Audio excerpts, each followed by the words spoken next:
ערב טוב. אנחנו נמצאים בשלב ההתקפה.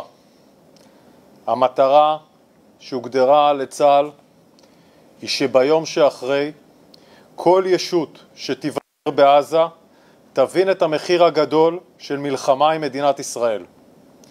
המשמעות היא לא במילים אלא במעשים שצה"ל יעשה בשעות הקרובות, בימים הקרובים, כל זמן שידרש. אנחנו ב-24 שעות האחרונות מבצעים מהלומות אוויריות.